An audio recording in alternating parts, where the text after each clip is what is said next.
atop the world, where the clouds tickle the peaks of Mount Kailash, lived Lord Shiva. He was as still as the stone and as deep as the ocean. Beside him lived a young, energetic bull named Rishab. Rishab loved to run, jump, and make as much noise as a summer thunderstorm. He thought being the loudest meant being the strongest. One morning, Rishab stomped his hooves so hard that the ground trembled. "Look at me," he bellowed, his voice echoing off the valley walls. "I am mighty. I can shake the very earth."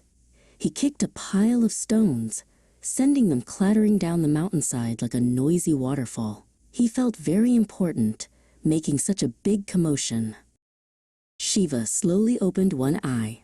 His gaze was as gentle as the first light of dawn. He didn't cover his ears or shout back. Instead, he smiled a secret, knowing smile. "True power, little Rishab, is not found in the noise we make," Shiva said softly, his voice like the rustle of silk. "It is found in the stillness we keep inside." Just then, a tiny mountain sparrow landed on a frozen branch nearby. It was shivering, its feathers puffed up against the biting wind. Rishab puffed out his chest. "I will help," he declared. He took a deep breath, preparing to blow a mighty gust of air to clear the snow away from the bird. Before Rishab could huff, Shiva reached out. He didn't blow or shout. He simply cupped his hand around the tiny bird, shielding it from the freezing gale.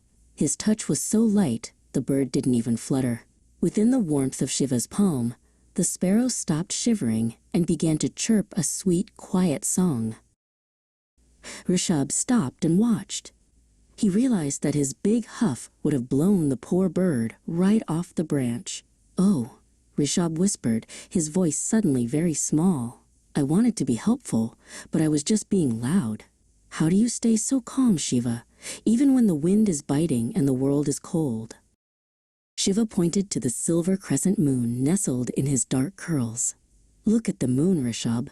It does not howl like the wind or crash like the waves. It shines with a steady, quiet light, even in the darkest night.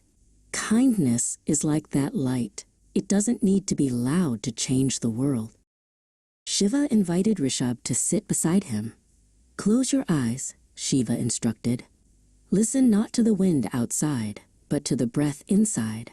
Imagine your heart is a clear mountain lake. When you are angry or loud, the water is choppy. When you are kind and still, the water reflects the stars." Rishab breathed in the cool air and breathed out his restlessness. He felt a strange, beautiful peace spreading through his chest.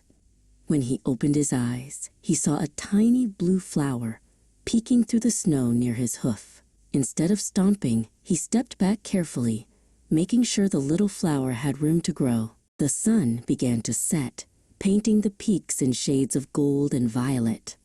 Shiva and Rishab sat in silence, watching the world turn to sleep. Rishab realized he didn't need to bellow to be seen. In the quiet, he felt bigger and stronger than he ever had before. He was finally as peaceful as the mountain